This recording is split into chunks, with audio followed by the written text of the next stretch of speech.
Imagine a dark, cold basement in a quiet Czech town, where the walls seem to close in with the weight of untold horrors. The room is filled with the stench of decay, and in the dim light, you can just make out two small figures, barely recognizable as children, huddled inside makeshift cages. Their bodies are frail, covered in wounds, evidence of months of unimaginable torment. These were not the scenes from a horror movie, but the reality that officers encountered on that fateful day in 2007 when they uncovered one of the most disturbing cases of child abuse in recent history.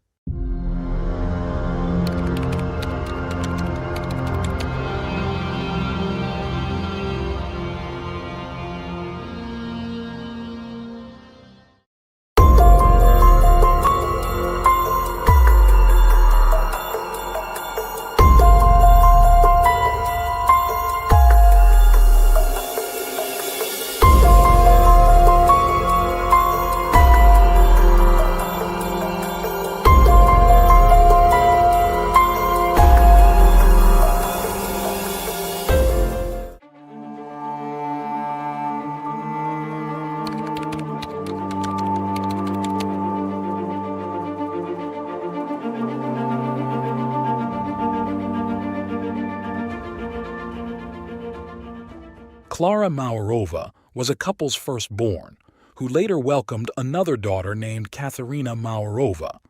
In 1975, the Maurova family lived in Kurim, a quaint Czech Republic village roughly 120 miles from Prague, the capital. The town's residents enjoyed a picturesque natural setting, yet progress was evident with the availability of quality services, education, commerce, and other activities. Details about the Maurova sisters' childhood are scarce, but it is known that Klara, a beautiful girl with fair hair and blue eyes, began showing signs of schizophrenia at a young age. This severe mental disorder causes those affected to lose touch with reality, impacting their thoughts, feelings, and behavior. They might experience hallucinations, delusions, and other disorders that alter their actions. No records indicate that Klara's condition was ever diagnosed by a specialist, but many stories suggest that her mind was filled with religious fantasies. Soon, Katharina began sharing these delusions. As is common among siblings, the younger often tries to emulate the elder. Unfortunately, this imitation extended beyond mere speech or dress, as Katharina also seemed to adopt Klara's schizophrenic tendencies. The two created a feedback loop that only reinforced Klara's beliefs. They fantasized together about the great things they would accomplish, guided by divine will. Despite their delusions, the sisters managed to function well in society.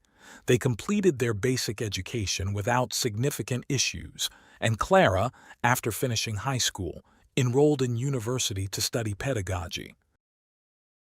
Her life seemed well on track, and she even found love with a man slightly older than her at 25. Their age difference didn't bother them, and soon Klara was pregnant. He was a loving and supportive partner, married Klara, and supported her in every way he could. Their first child, Jakub, brought joy to both parents. Nearly 2 years later, Klara was pregnant again and gave birth to their second child, Andrzej. Unfortunately, the relationship began to deteriorate a few years later. It seems that Klara's erratic behavior, mood swings, and even aggression pushed the man to his limit, leading him to leave the family, abandoning Klara with their 2 young children. Despite this setback, Klara remained committed to her children, supporting them in their studies and extracurricular activities like summer camps, school events, and vacations. However, while she fulfilled her role as a mother, the loneliness and resentment took a toll on her, plunging her into a deep depression. Recognizing her state, Klara invited Katharina to move in with her and the children, hoping her younger sister's presence and support would help her through the difficult emotional period. At this point, a new figure entered Clara and Katharina's lives, forever altering the family's fate, a girl named Annika, who claimed to be 12 years old. Some reports suggest Clara met the girl at university, where Annika confided that she had run away from a youth care center due to mistreatment and had nowhere to go. Other sources claim Katharina, who was working at a local youth institution, found Annika, who said she had escaped from a child trafficking ring. There are several other versions of Annika's backstory, but they all lead to the same conclusion. Annika came into Clara and Katharina's home and brought turmoil with her. These two delusionally devout women opened their doors to a girl who seemed heaven-sent, but harbored an almost unbelievable secret. Annika was not a young girl, but a 32-year-old woman named Barbora Skarlova.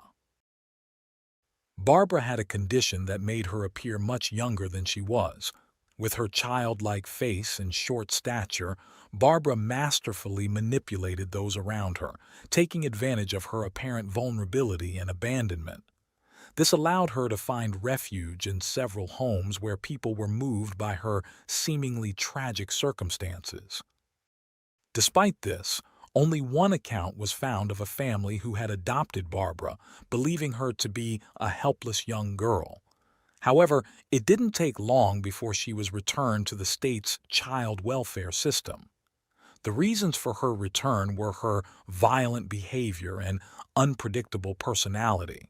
Some reports even suggest that the family discovered the truth about her actual age. It later became known that Barbara spent a significant portion of her life undergoing psychiatric treatments and was even committed to mental health institutions, from which she always managed to escape. This entire backstory, of course, was unknown to the Mawerova sisters, who quickly grew attached to the supposed helpless child. They took her into their home, and before long, they decided to adopt her, a decision that led directly to disaster. At first, everything seemed to go smoothly with the addition of the so-called child to the family, but soon enough, Barbara began to feel jealous of the affectionate attention Clara's biological children received. She started causing trouble, engaging in mischievous acts and creating disturbances, for which she then blamed the 10- and 8-year-old boys. The boys, in turn, began to be reprimanded without any real reason. Undoubtedly, these tense situations contributed to the worsening of the Mawerova sisters' mental instability.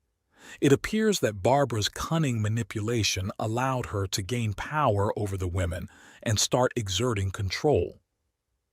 Around this time, the newly arrived Barbara began talking about the religion she practiced, known as the Grail movement. Our research indicates that the Grail movement is a millenarian apocalyptic religious group that seeks a fundamental change in society, after which everything will be transformed. Followers, organized into groups called circles, have given the teachings their own interpretations, always based on the principle that good deeds on earth guarantee entry into heaven. However, it also appears that these good deeds could absolve any crime committed by members. Barbara belonged to one of these circles and managed to induct Clara and Katharina into it. According to various accounts, this particular group was involved in practices such as violence, abuse, promiscuity, incestuous relationships, and even cannibalism. In this story, the leader of this circle was a man known as the Doctor, who communicated with his followers via text messages, giving them instructions that were often almost unimaginable. One of the first alarming actions that seemingly went unnoticed was when Clara withdrew her son Andrzej from school, claiming he had become deaf and mute and that she would homeschool him. From that point on, any mischief, whether real or fabricated by Barbara, was severely punished. Jacob and Andre began to receive beatings completely disproportionate to the offenses, whether real or imagined. They were struck with hands, wooden spoons, or belts, and even worse, were locked in small, dark rooms at night. Taking advantage of the influence she had gained over the sisters, Barbara proposed something even more cruel. To correct the children, whom she claimed had become incorrigible, and prevent further misbehavior, they had to be permanently confined. A local blacksmith was called to build a cage, unaware of its intended purpose. Once delivered, the iron prison was placed in the basement of the house, and the nearly naked children were confined within it. Over the following months, Clara's sons endured a living nightmare. Following the instructions sent by the doctor through text messages, the boys were subjected to unimaginable torment. The abuse included being pinched, repeatedly tied up, whipped, and deprived of food for days. As they could not leave the cage, they were forced to relieve themselves inside and sleep on the filth. Once a week, under the pretense of cleaning the foul-smelling area, the three women would throw buckets of cold water over the children and the entire basement. But that wasn't the end of their suffering. At one point, the boys were taken to cabins hidden in a nearby forest and locked in small cages. During this time, other members of the Grail movement gathered and subjected the children to a week of horrific abuse. Their heads were repeatedly submerged in buckets of water, or they were suffocated with plastic bags until they nearly lost consciousness. They were beaten, forced to fight each other, and made to dig what they believed were their own graves. Cigarettes were burned into their skin. They were often kept bound hand and foot, their mouths sealed with adhesive tape, and they were even sexually abused. When they returned to their prison in the basement of the family home, the situation, incredibly, became even worse. Barbara devised a plan to start feeding the boys abundantly while they remained in the cage, intending to fatten them up. One day, the three women descended into the basement. Clara asked her younger son to extend a leg out through the bars of the cage. The terrified child obeyed, and immediately his leg was grabbed by Katharina and Barbara, while Clara made a quick cut with a sharp tool. The flesh was shared among them as they laughed hysterically.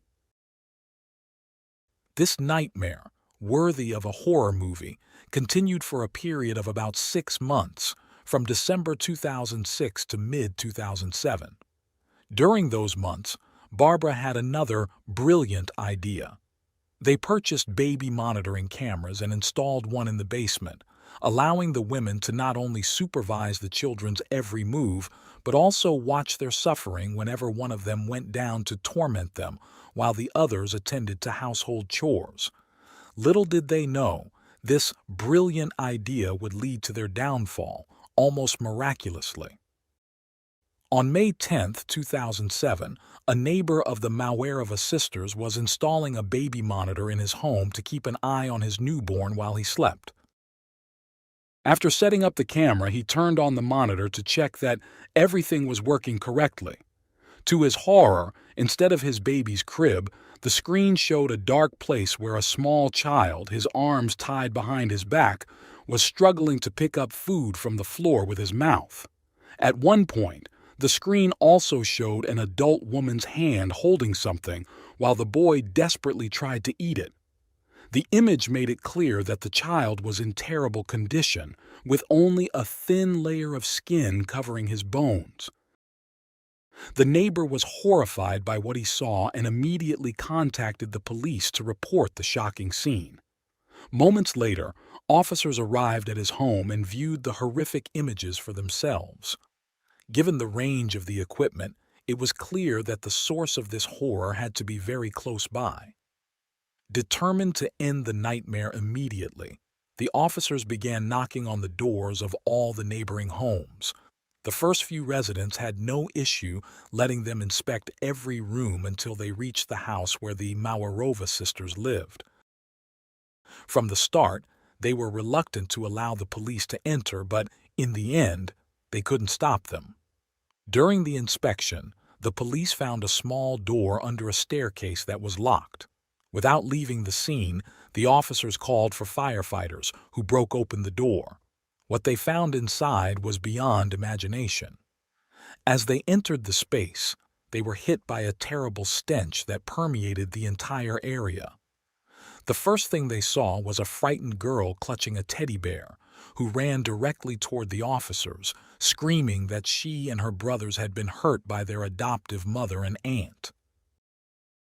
One officer took the girl outside while the others were left stunned at the sight of two nearly naked boys, their bodies covered in wounds, locked in cages like animals. One of the boys appeared to be unconscious. The boys were immediately freed and attended to by emergency services, who provided first aid and quickly transported them to a hospital for treatment. The girl, who didn't seem to be physically harmed, was also taken into custody by the authorities. Clara and Katharina were arrested. Jakob had some wounds that were treated, but none required hospitalization, so both children were taken to a child protection center. However, Andrzej, the younger boy, was in critical condition. When he arrived at the hospital and realized he was no longer in the basement, he had a panic attack and began screaming. He claimed he was seeing ghosts and begged the doctors to end his life. The situation couldn't have been more tragic. Once he was calmed down, the doctors couldn't believe what they saw on the boy's body. He was covered in scars, bruises, and open wounds, one of which was particularly large on one of his buttocks. He had to remain hospitalized for proper treatment. While the physical wounds on their bodies healed, the trauma caused by months of horrific abuse at the hands of their mother, aunt, and others would be much harder to overcome. Meanwhile, investigations began to uncover the truth about what had happened behind closed doors in that house and in the lives of its inhabitants. At the same time, the children who were placed in a care center became the focus of study by specialists. There are sources that describe the behavior of Barbara, still believed by everyone at this point to be Anika, as extremely difficult and even hostile. The supposed young girl refused to cooperate with counselors and specialists, displaying aggression and defiance. Yet, she also began to make mistakes that hinted at the truth. For instance, during an initial assessment of her mental state, she was given paper and crayons to draw whatever she wished. Instead of childlike drawings, she produced complex geometric shapes and advanced mathematical calculations far beyond what would be expected of a 13-year-old.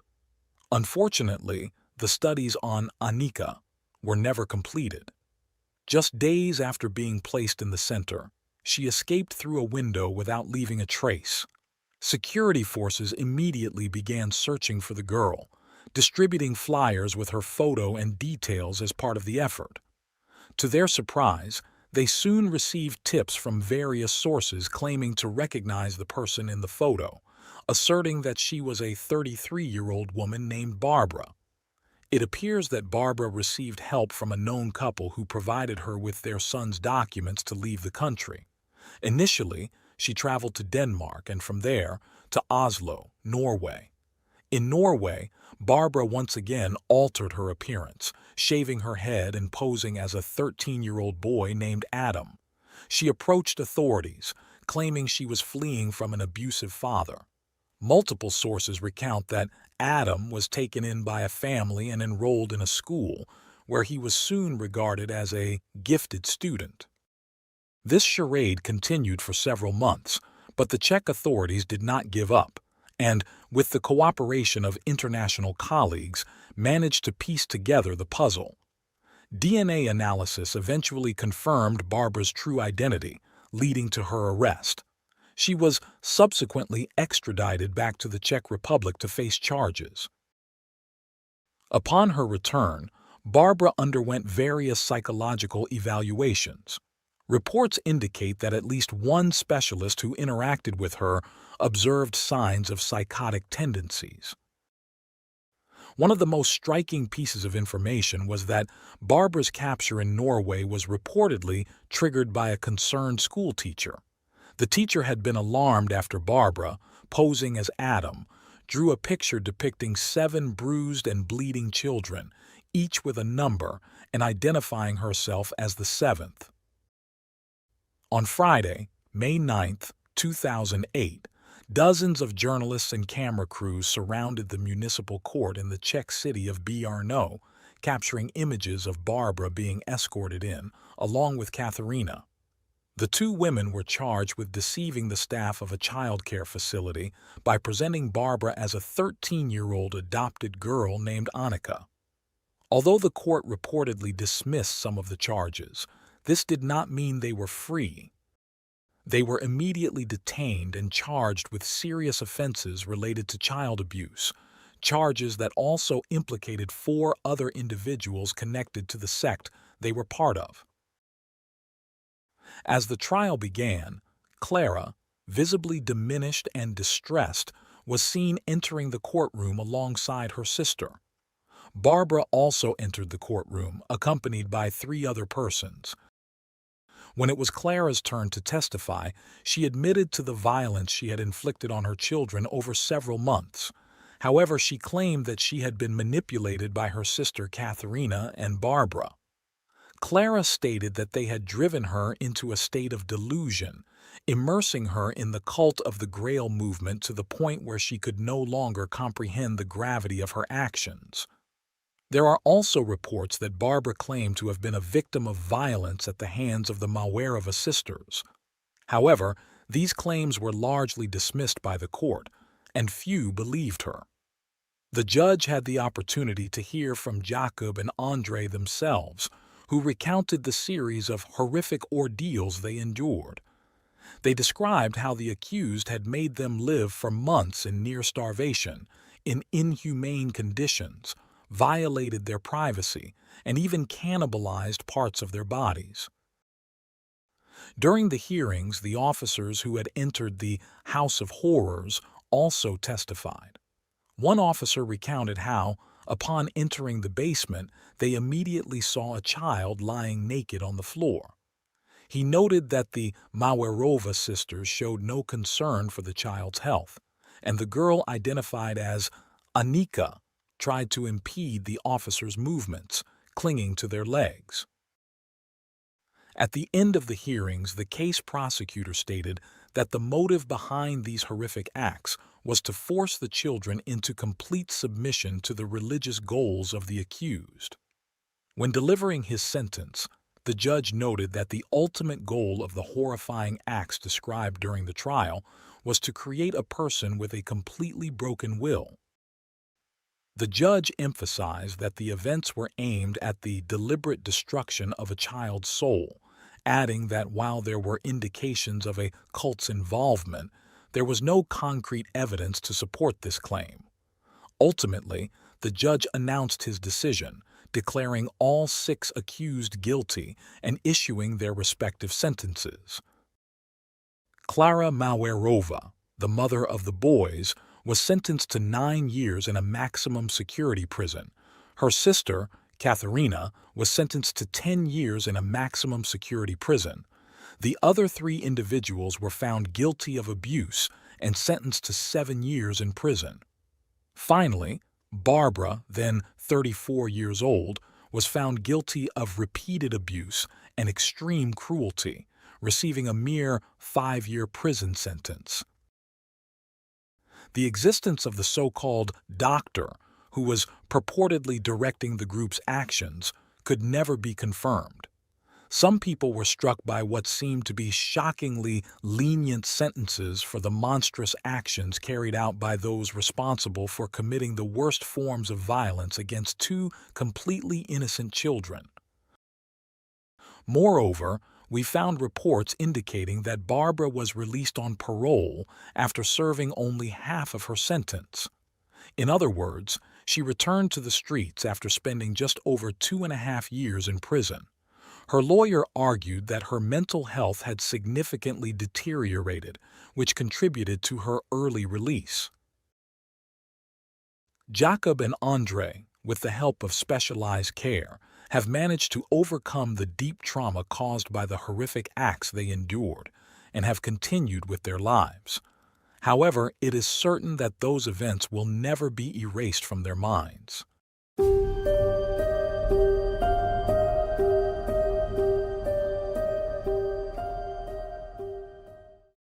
Thanks for tuning in to Unreal True Crime. If you're intrigued by mysteries from around the world, check out our new channel, Latin Crimes, where we dive into the gripping true crime stories of Latin America. Don't miss out. Subscribe now for more thrilling investigations. In the early hours of March 2, 2018, the peaceful night at the Shaughnessy home was suddenly broken. The alarm system, turned off remotely, left the house exposed as two people quietly slipped in through a side window. The family dogs, sensing something was wrong, started barking loudly, waking up Ted Shaughnessy. Still groggy but determined to protect his family, he grabbed a gun and headed towards the kitchen. But before he could fully understand what was happening, a figure appeared from the shadows and gunshots rang out through the house.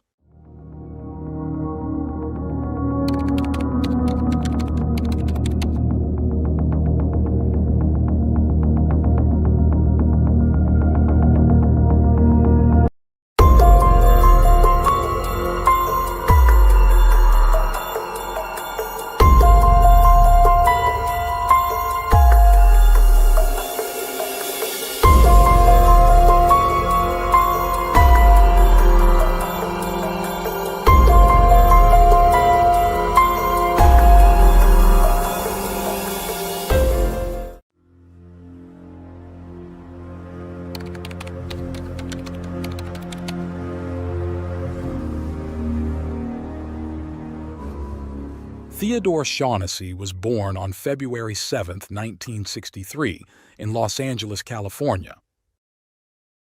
He was one of 3 children born to Teresa and David Shaughnessy, with his brothers Thomas and Timothy completing the family. Although not much is known about Theodore's early years, it's widely recognized that even as a teenager, he was known for being kind, caring, and easy to talk to on almost any topic. He had a deep concern for the well-being of his loved ones. After finishing high school, Theodore became interested in the booming gem and jewelry business in California. He enrolled in specialized training programs offered by the American Gem Society, eventually earning his certification as a jeweler. In the mid-1980s, during a trip to Phoenix, Theodore met a young woman named Corey in a game arcade. Corey, born in 1966 in the small town of Wickenburg, Arizona, had a passion for painting, which led her to pursue a degree in fine arts. She dedicated herself almost exclusively to painting the desert landscapes that surrounded and inspired her. After their initial conversation, Theodore and Corey discovered a shared interest in jewelry design and creation. Their romance quickly blossomed, and Theodore soon moved to Arizona to be closer to her. Under Theodore's influence, Corey began studying gem classification, and together they dreamed of opening their own business. While waiting for their dream to become a reality, Theodore worked at local pawn shops, and once Corey completed her degree, she joined him. In 1988, the couple married, and a few years later, having honed their skills and gained valuable experience, they moved to Austin, Texas, to make their dream a reality. In 1995, the couple finally opened their own jewelry store. Theodore's dedication and passion were evident in every aspect of his work, whether he was on the hunt for precious stones or helping customers find the perfect piece. His patience and care in dealing with customers quickly made the shop a well-known and beloved establishment in the area, earning Theodore a reputation as a generous and kind-hearted individual. Thanks to their financial success, The couple accumulated a net worth of around $6 million, allowing them to build an impressive home on the outskirts of the city. Despite their success, one thing was missing: a family. For reasons not publicly known, the couple chose to adopt rather than have biological children. After completing the necessary paperwork, they received the joyful news in early 2000 that a child was waiting for them in Ukraine. The trip to meet the child was filled with nervous anticipation, but as soon as they saw the little boy, Theodore and Corey felt a sense of peace. His name was Nicholas, and he was 16 months old. Nearly 2 years later, the family of 3 returned to Austin, Texas, having fulfilled their dream of becoming parents. Nicholas quickly proved to be intelligent and curious, always eager to learn about the world around him. Like his parents, he developed a love for animals, leading the family to adopt 2 dogs. Theodore, who had taken up racing cars for fun, soon brought Nicholas along to the tracks, and the boy quickly shared his father's enthusiasm. As time passed, Nicholas learned to drive with Theodore's guidance, spending countless hours practicing on a go-kart track. His interests also extended to martial arts, where he eventually earned a black belt in karate. As Nicholas entered high school, he developed a fascination with finance and luxury goods, an unusual interest for someone his age. By then, he had achieved his black belt in karate and frequently discussed financial matters with his 2 closest friends, Spencer and Tyler. However, Nicholas's constant need to show off his wealth and possessions made others uncomfortable, including his friends. Despite this, he won the heart of a young girl named Jacqueline, who had moved to Austin from New Jersey after her parents' divorce. Jacqueline and Nicholas started dating, and in 2016, Nicholas introduced her to his family. Although the evening began somewhat awkwardly by the end of dinner, Theodore and Corey were charmed by Jacqueline. Due to the physical abuse Jacqueline suffered at the hands of her father, she found refuge in the home of her boyfriend and his parents. Once Corey learned the reasons for Jacqueline's extended stays, she allowed her to move in with them, and the young couple took up residence in a room on the ground floor of the house. Corey, always nurturing, did her best to care for Jacqueline, and even gifted her a beautiful diamond pendant for her 19th birthday, in keeping with the family's love for gemstones. As Nicholas neared the end of high school, his obsession with making money only grew stronger. He even wrote a detailed article for the school newspaper outlining a plan to get rich by working from home in the stock market. In July 2017, after graduating from high school, his mother agreed to loan him $30,000 to start his own business. A month later, Nicholas and Jacqueline moved into an apartment complex in College Station, about 2 hours east of Austin. Shortly afterward, with the help of Spencer, who had become an ordained minister, the young couple secretly married.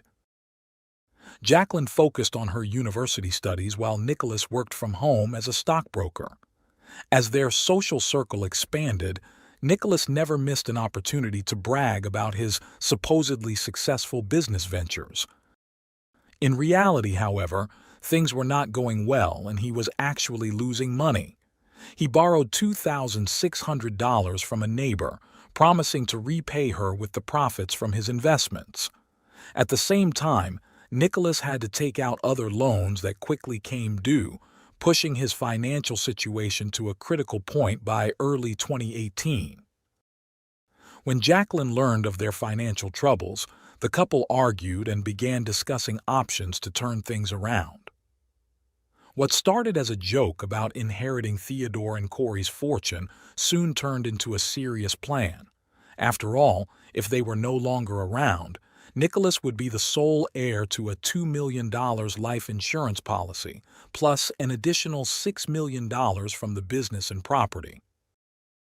A few days later, the idea morphed into a real project, and the couple even agreed to hire someone to eliminate Theodore and Corey.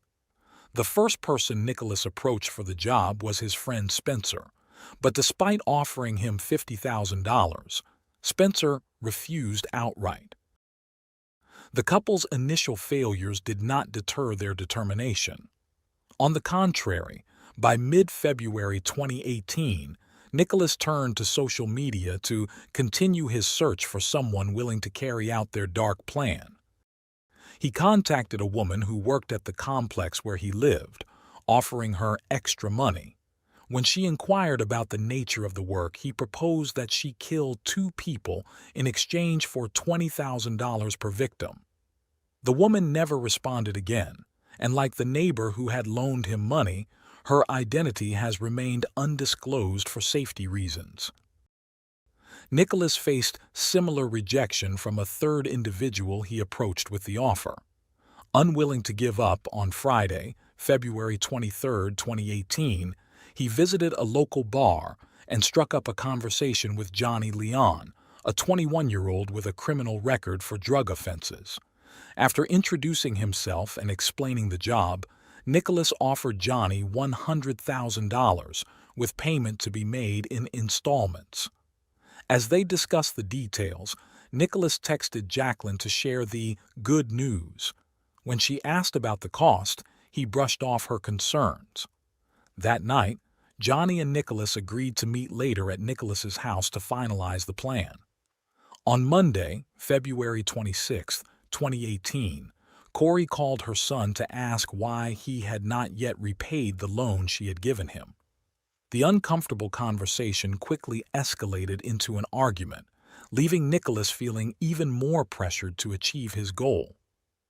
On the morning of Wednesday, February 28, 2018, before meeting with Nicholas, Johnny invited his friend Cameron Bosmek, who worked at a local company, to help with what he described as a moving job. Cameron, unsuspecting of anything nefarious, agreed. When Cameron and Johnny arrived at Nicholas's home, they were caught on the security cameras. Once inside, Nicholas revealed the true nature of the plan.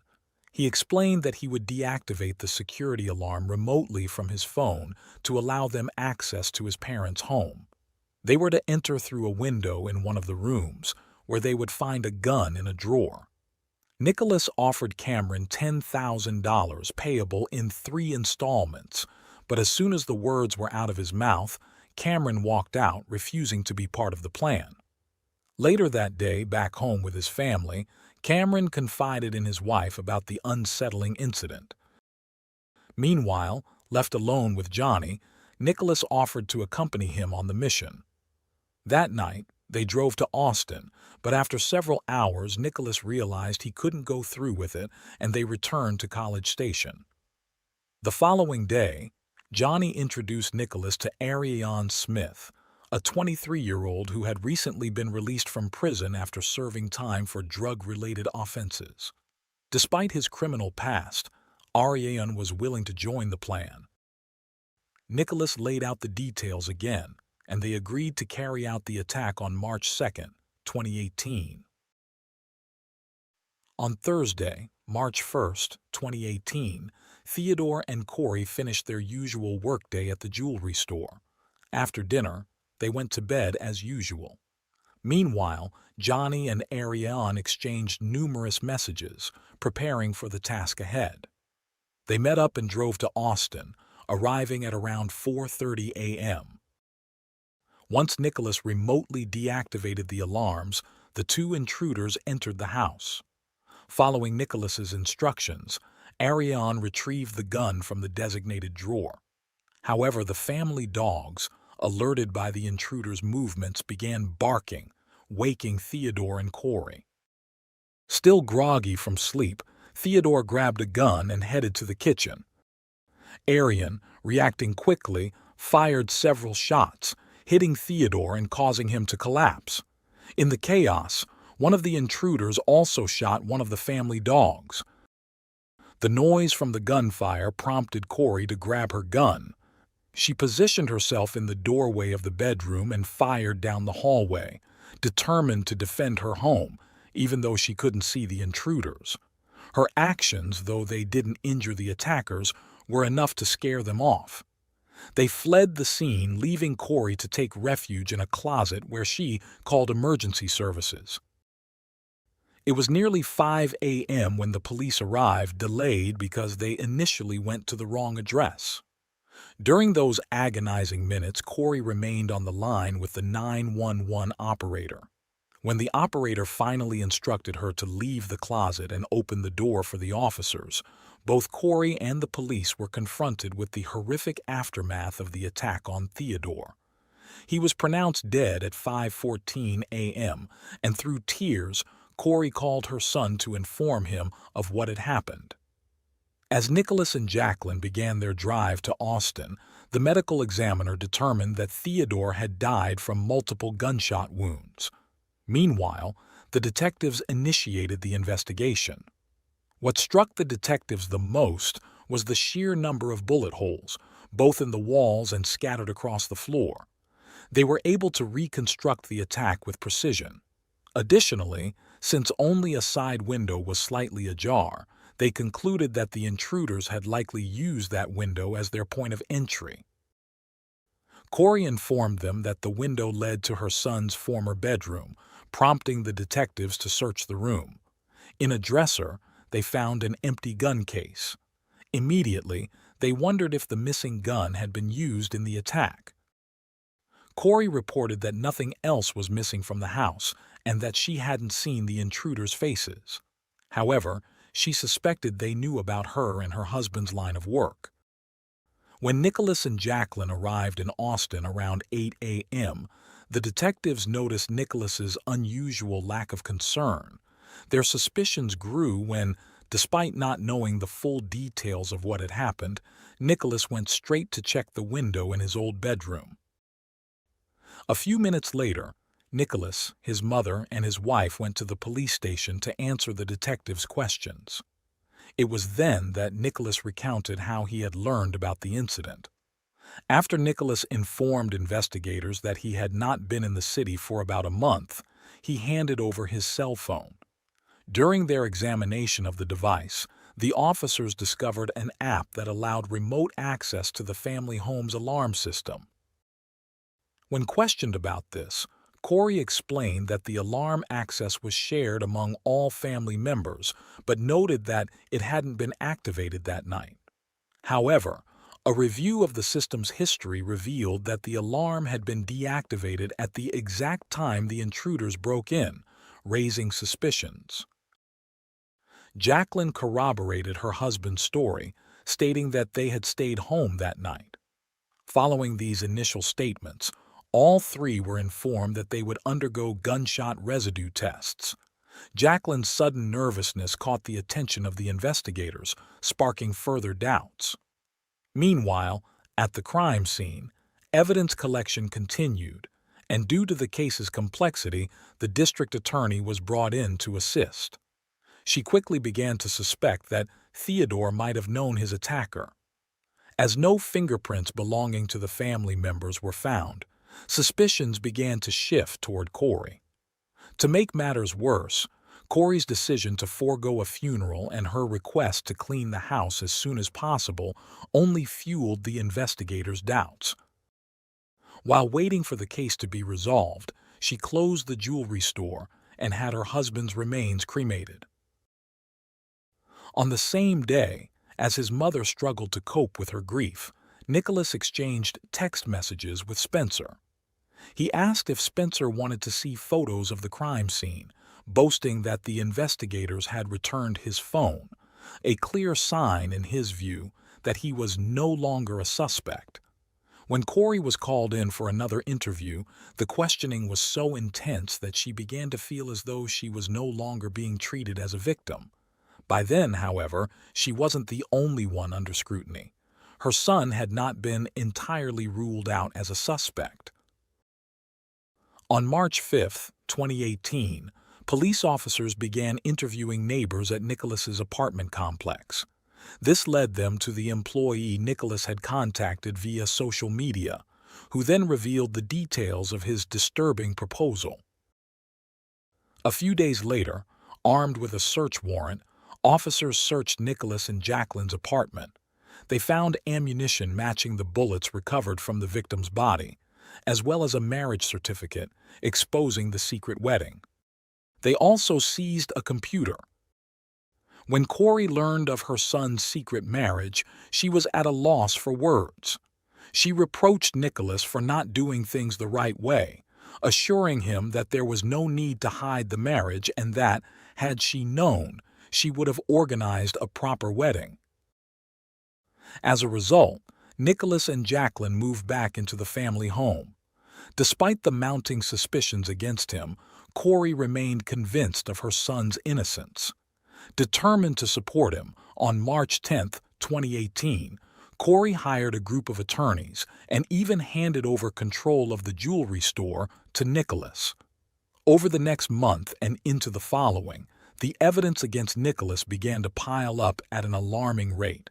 First, phone records revealed that, contrary to his initial statement, Nicholas had been in the city 2 days before the incident that claimed his father's life. Then, more incriminating text messages exchanged between him and Jacqueline surfaced. In May 2018, after locating Spencer, the detectives interviewed him at the station. Without much pressure, Spencer disclosed the amount Nicholas expected to inherit by eliminating his parents. He also provided text messages to support his claims, which cleared him of any suspicion. By the end of that month, Nicholas and Jacqueline were arrested. Both were charged with criminal solicitation to commit capital murder. Nicholas's bail was set at $3 million and Jacqueline's at $1 million. Faced with sworn statements and overwhelming evidence, Corey finally grasped the full extent of the nightmare she was living. Meanwhile, authorities hoped that time behind bars would lead the suspects to reveal the name of the actual killer. However, as neither showed any signs of cooperation, the officers prepared to take further action. During the first week of July 2018, one of the detectives meticulously reviewed the security camera footage from Nicholas and Jacqueline's home, focusing specifically on the days leading up to the crime. To his surprise, he discovered an image of Nicholas greeting 2 men at the front door. One of the men was wearing a shirt with the logo of a local company. Following this lead, the detective visited the company and learned that the man was Cameron, whose address he quickly obtained. A couple of hours later, when the detective arrived at Cameron's residence, his wife immediately knew the reason for the visit. Although Cameron wasn't home at the time, she shared what she knew and provided Johnny's name to the detective. On Wednesday, July 11, 2018, when Johnny was brought in for questioning at the station, he offered little resistance. It quickly became apparent to the detectives that they had found the accomplice they were looking for. Johnny was arrested and charged with capital murder. Further investigation revealed incriminating text messages exchanged between Johnny and Arian just hours before the crime, indicating that Johnny had not acted alone. Finding Arian, however, proved challenging, but he was finally apprehended on December 10, 2018. During his interrogation, Arian detailed the events of that night, breaking down as the questions continued. He expressed remorse for the tragedy his actions had caused and eventually admitted to being the one who fired the shot that killed Theodore. He also directed the detectives to where they could find the missing weapon, which turned out to be one of Nicholas's guns. Jacqueline, meanwhile, admitted that she had been aware of her husband's intentions from the start. Her cooperation earned her a reduced bail. With all the pieces in place for a trial, the district attorney initially planned to seek the death penalty for Nicholas. However, in the spring of 2021, the district attorney left her position, and her successor quickly offered plea deals to the 3 defendants.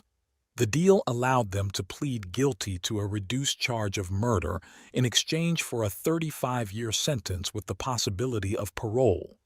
In the end, all 3 accepted the offer. Jacqueline, who by that time was divorced, also agreed to plead guilty to attempted solicitation of capital murder, hoping for a more lenient sentence. In a virtual hearing held on April 7, 2021, the judge sentenced Nicholas and Arian to 35 years in prison. A week later, Johnny Leon received an identical sentence for the same crime. On June 20, 2023, Jacqueline was sentenced to 4 months in jail, 10 years of probation, and 300 hours of community service. Additionally, her passport was revoked, and she was prohibited from leaving the state of Texas without first informing her probation officers. As part of her sentence, the court ordered that Jacqueline serve 2 days in jail every year on the anniversary of Theodore's death. Corey, unable to attend the hearing, recorded a message that was played in court at the end of the session as her victim impact statement. In later interviews, Corey reflected on how Nicholas and Jacqueline had shattered a part of her world, taking away what she loved most. With remarkable strength, she set out to overcome the cruel loss of her husband and the devastating betrayal by her son, with whom she never spoke again.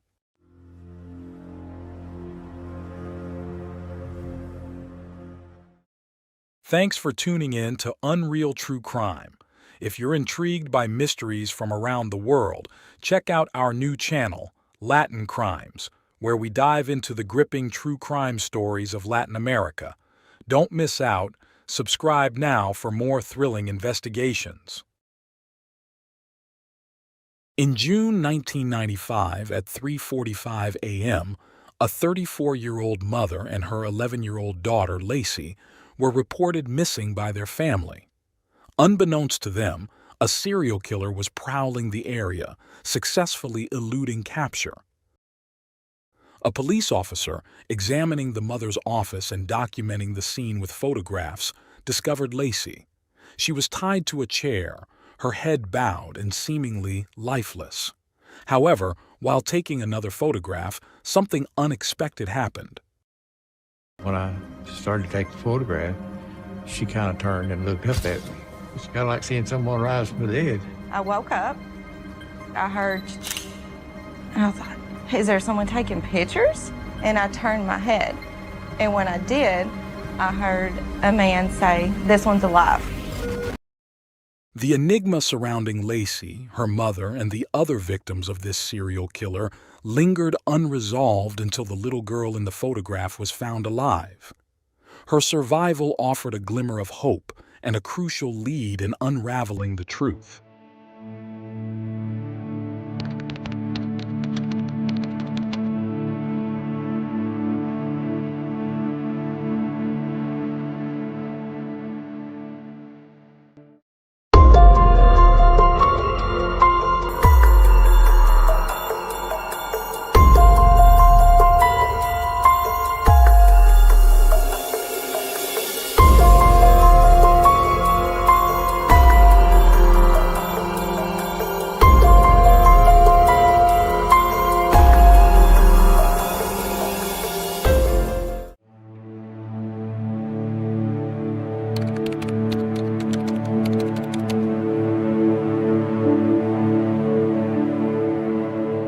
Mary Phillips was born in 1961 in Bradford, a small town in Arkansas.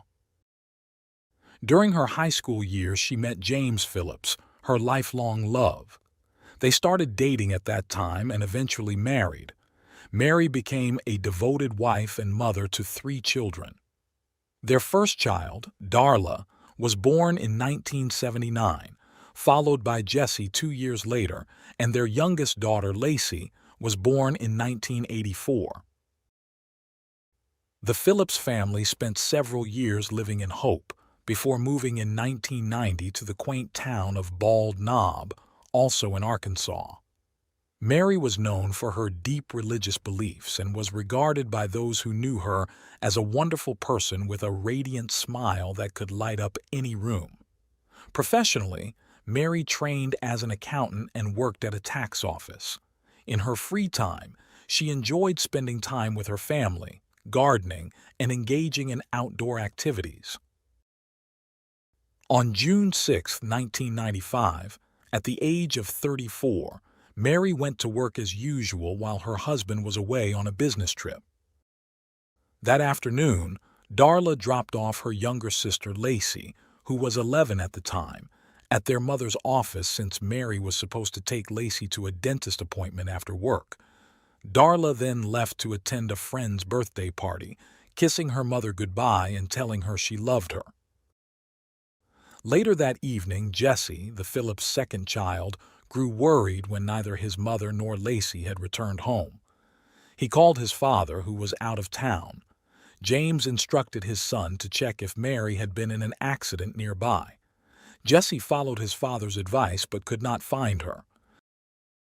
James then asked Jesse to stay at home, believing Mary might return at any moment. As the night progressed and there was still no sign of Mary and Lacey, James's concern grew, leading him to contact the police to report his wife and daughter missing since 3 p.m. the previous day. Upon receiving the report, 3 police officers went to Mary's workplace. In the parking lot, they found a lone truck parked beside the building, which was registered to Mary. One of the officers entered the office and discovered Mary dead, with her hands bound behind her back and naked from the waist down. The officer immediately alerted his colleagues, who began their investigation by noticing drag marks leading to the bathroom door. Upon opening it, they found Lacey tied to a chair and brutally beaten. The officers initially believed the girl might have also died due to her severe condition. A detective who was photographing the crime scene captured an image with a flash where Lacey was lying. To his astonishment, Lacey turned her head and looked directly at him. Her brown hair, matted and darkened by blood, covered the right side of her face. Despite her grave injuries, Lacey had survived for about 10 hours tied up. She asked about her mother, and the detective could only reassure her to stay calm and try to rest until the ambulance arrived. He was struck by the child's bravery. Lacey had to pass by her mother's body to leave the office and was urgently taken to a nearby hospital for treatment. She had severe head injuries that required surgery and a stay in the intensive care unit. Meanwhile, the police contacted James, urging him to return home immediately. He packed his bags and drove back, unaware of the details of the situation.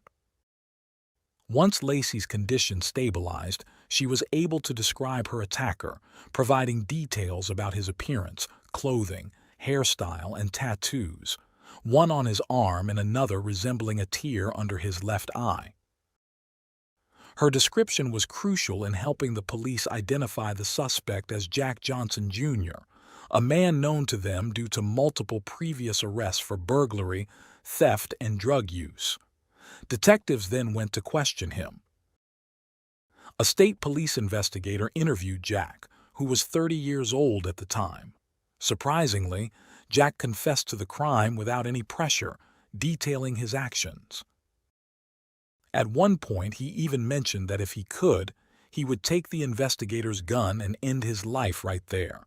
His demeanor during the interrogation and the chilling details he provided about the attack made it evident to the officers that Jack had acted with absolute cold-bloodedness. Jack claimed that his actions were motivated by revenge and anger because his wife had been sexually assaulted, and the police had not thoroughly investigated the incident. However, there is no precise information about when or to whom Jack was married, nor about the incident he referred to. According to the detective's investigation, on that fateful day, June 6, 1995, Jack saw Mary enter the building where she worked while he was painting a sign nearby. Later, when Lacey was already in the office with her mother, he decided to enter. Some sources say he used the excuse of looking for a job, while others claim he asked to borrow some accounting books, after which he left. However, he returned that same day with a gun, latex gloves, and wire. Jack forced Mary to lie face down on the floor and made Lacey do the same on top of her mother before robbing the cash register. He then tied their hands with wire and took Lacey to a bathroom, where he strapped her to a chair.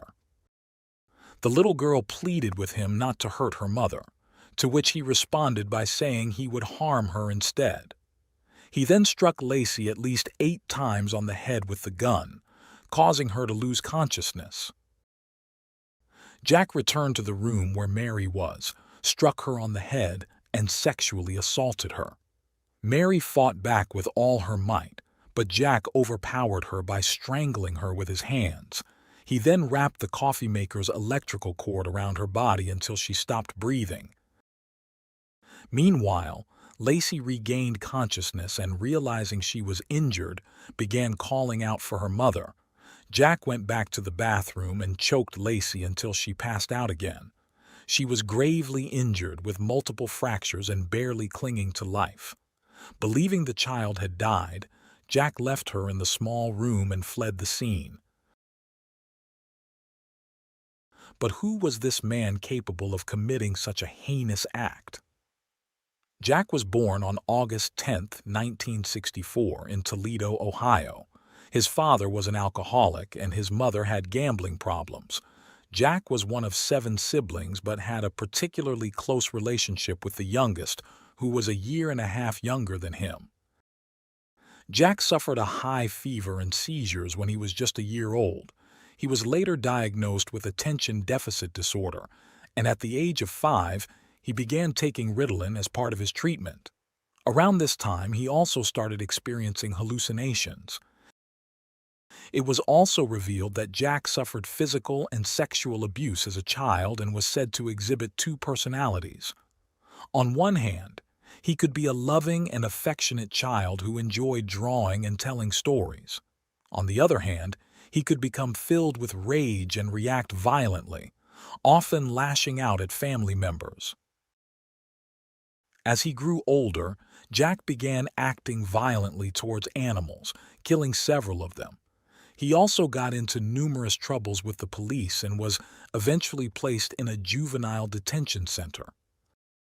There, he was diagnosed with attention deficit hyperactivity disorder, antisocial behavior, and a tendency to bang his head against cabinets.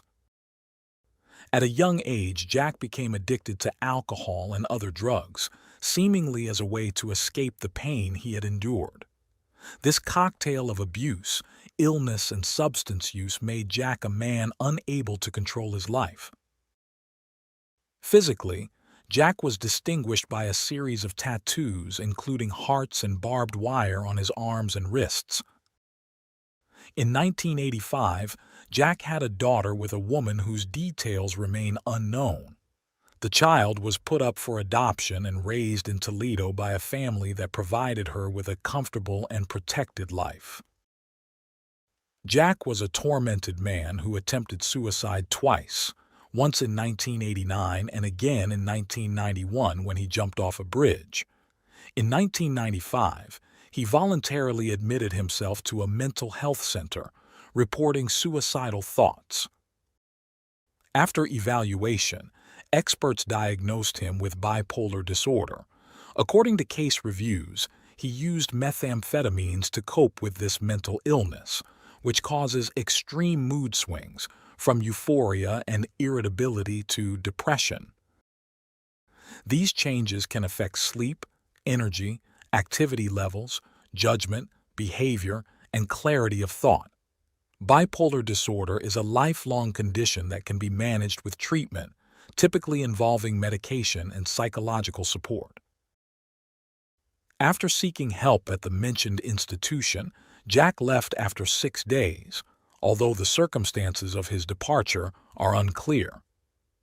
6 months after his brief stay at the mental health center, Jack committed the horrific attack that took the life of a loving mother and left 3 children motherless, and James without the love of his life.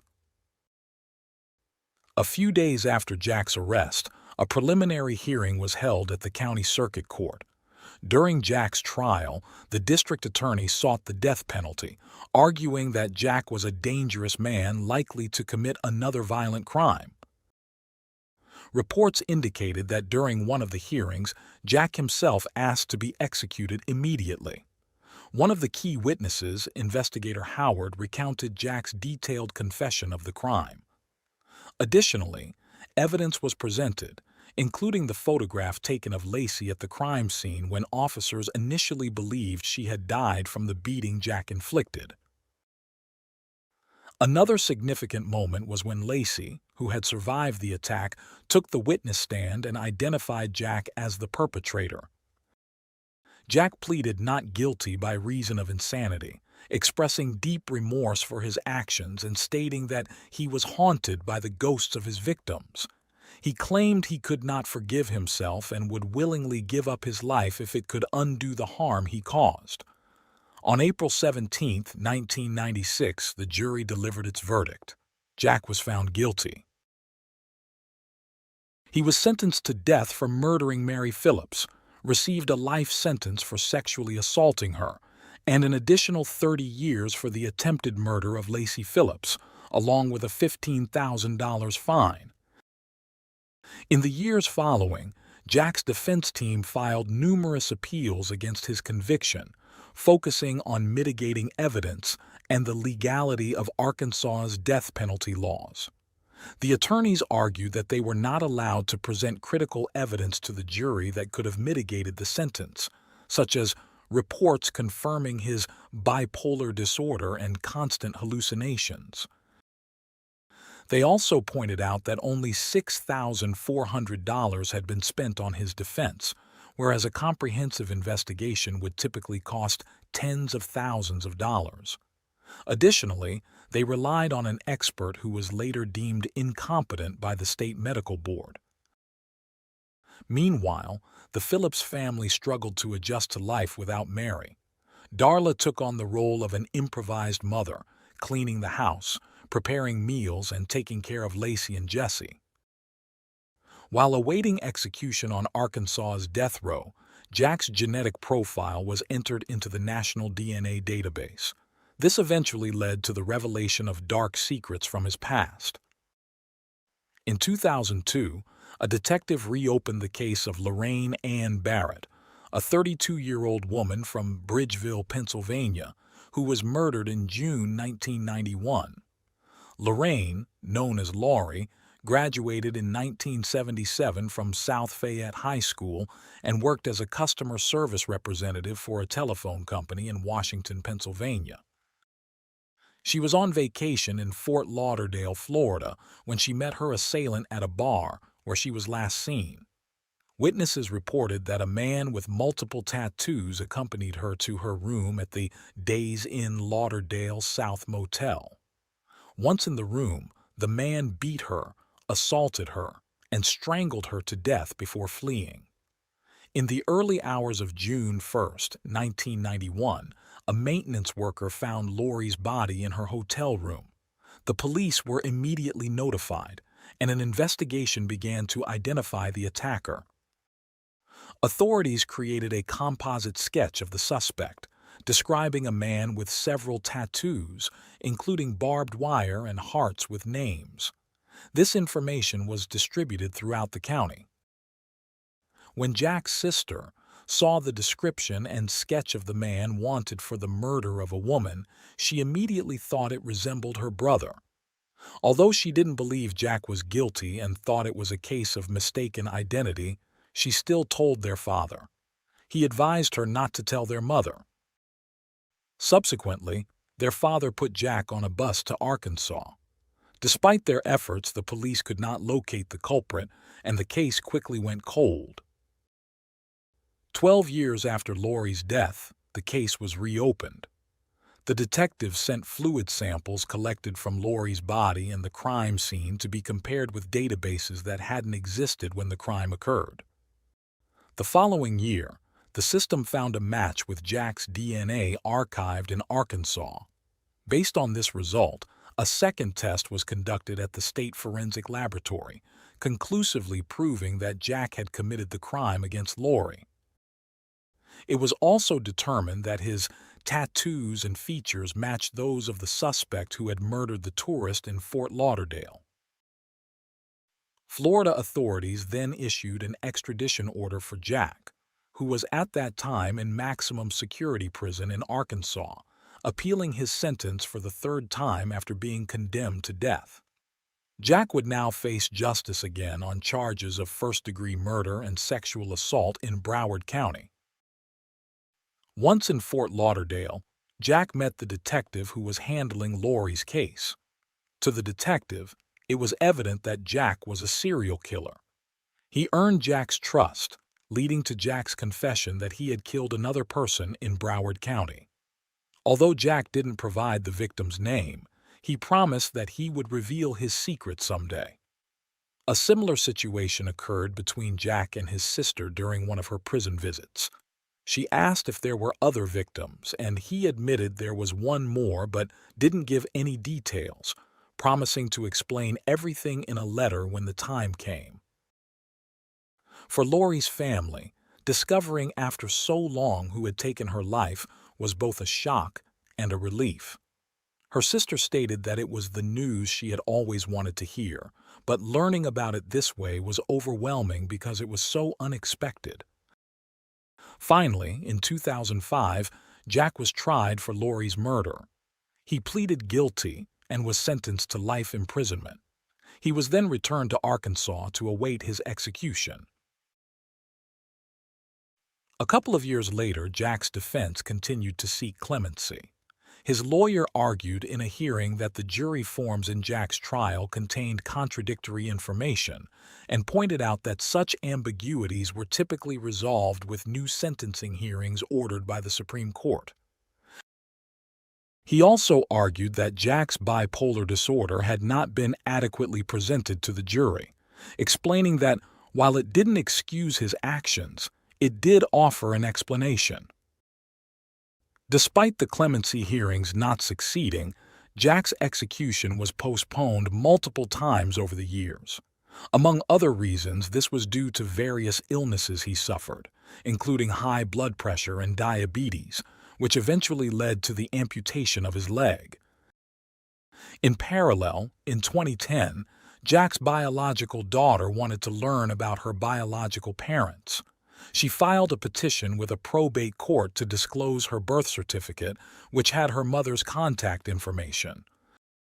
She called her mother and discovered that her father was Jack, a man on death row in Arkansas.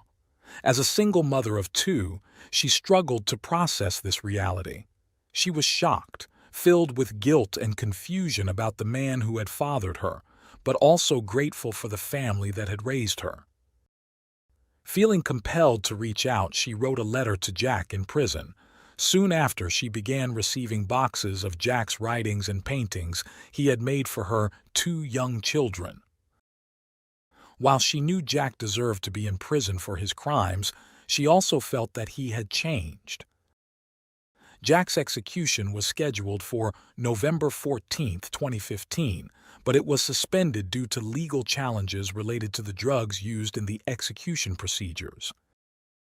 In 2017, the state of Arkansas decided to resume executions, and among those scheduled was Jack. In April of that year, a new clemency hearing was held, but Jack refused to attend, opting instead to send a handwritten letter to the state parole board for his lawyer to read.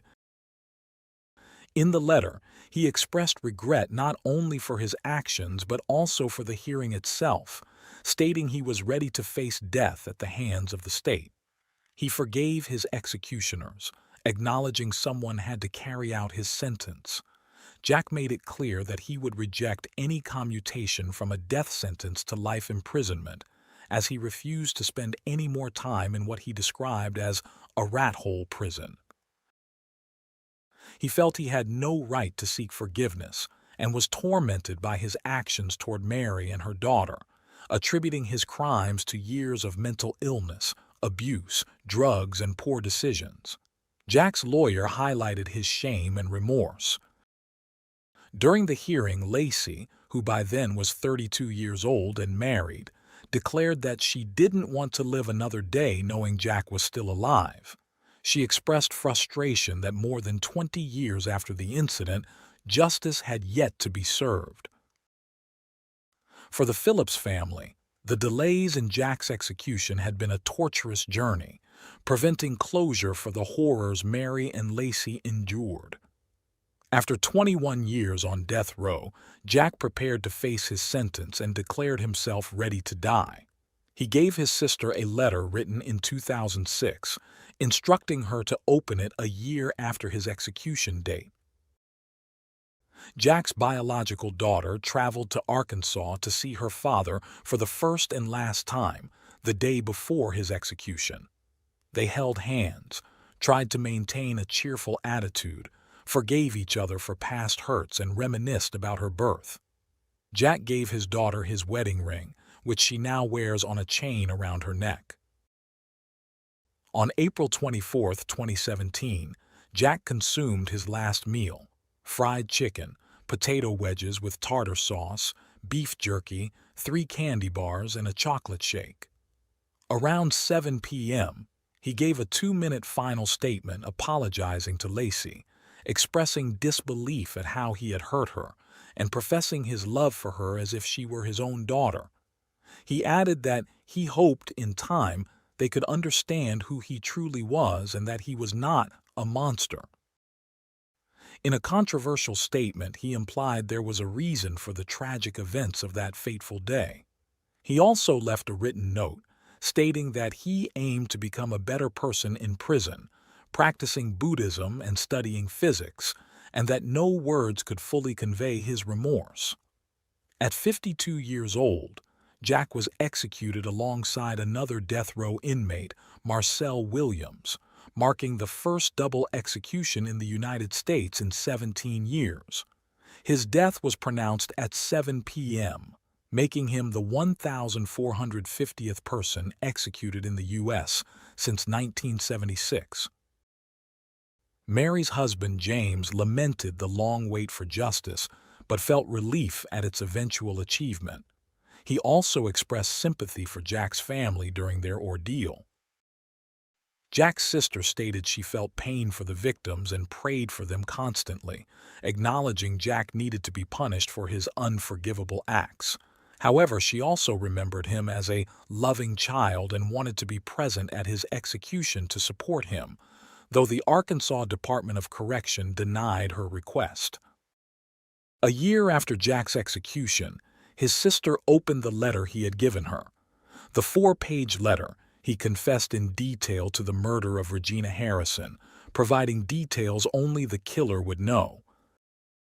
Jack wanted Regina's family to know the truth, claiming her spirit had visited and haunted him for 3 years until he confessed. He described Regina's initial anger and longing for her parents, but said she eventually understood him and forgave him, although he could never forgive himself. He expressed deep remorse and stated he could not rest in peace until Regina's family knew what had happened. Jack instructed his sister to send the letter to the police. In November 2018, she sent it to the Broward police, leading to Regina's body being exhumed and her DNA analyzed, tests that were not possible in the 1980s when the crime occurred. In February 2019, based on the DNA results, the Broward County prosecutor officially announced that Jack was responsible for Regina's death, a crime for which another man had been convicted. In truth, Regina was Jack's first victim, a crime he committed at the age of 18. Regina, a 20-year-old college student, was kind, sweet, and deeply religious, attending Palm Beach Atlantic College, a Christian school in West Palm Beach. On May 12, 1983, Regina left her parents' house for an evening bike ride in the North Beach neighborhood of Hollywood, Florida, but never returned home. Jack spotted her while she was cycling, approached her, and decided to head to the beach. As darkness fell, he kidnapped her, took her to Westlake Park, where he stripped her, assaulted her sexually, and strangled her to death, leaving her body abandoned in the park. The next day, friends and family found Regina's naked body in the woods. During the investigation, witnesses reported seeing Regina riding her bike with a slim, long-haired man on a black bicycle along a popular trail on Hollywood Beach.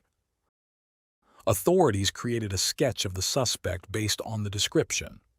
For 5 months, there were no leads until Detective John Curcio, previously mentioned, saw a television program about the crime. He was part of the unit that captured Ronald Henry Stewart, a serial sexual assailant who had terrorized women in Florida and Mississippi in the late 1980s. Curcio realized that Ronald matched the suspect's sketch, slim, long-haired and riding a black bicycle when arrested. A witness who had seen Regina and her alleged attacker at the beach identified Ronald as the man with Regina from a photo lineup. Additionally, an acquaintance of Ronald claimed he had confessed to killing a woman in the park. Soon, Ronald was charged with Regina's murder. Despite several factors suggesting Ronald's innocence, including non-matching fingerprints at the crime scene, he pled guilty to avoid the death penalty. He admitted to 3 counts of sexual assault with a deadly weapon in Broward County in exchange for prosecutors dropping charges in 6 other cases. Ronald was sentenced to 50 years in prison in January 1985, to be served concurrently with his other sentences for sexual offenses. He never regretted the plea deal nor claimed any coercion in accepting it. Ronald Henry Stewart served most of his time in Mississippi, but was transferred to Florida in 2007, where he died of cancer the following year. Jack's confession to Regina's murder proved Ronald had no connection to the case. Following this revelation, prosecutor Paula McMahon announced they would work to overturn Ronald's wrongful conviction and investigate Jack's past for other potential victims in Florida and across the U.S. The story of Mary, Lacey, and the Phillips family is a grim reminder of the horrors that can lurk in the most unexpected places. It is also a testament to courage and a demonstration that the pursuit of truth and justice must never waver, as they can emerge when least expected.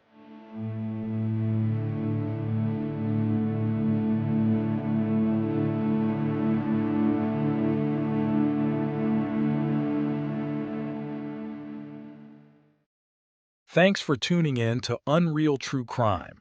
If you're intrigued by mysteries from around the world, check out our new channel, Latin Crimes, where we dive into the gripping true crime stories of Latin America. Don't miss out. Subscribe now for more thrilling investigations.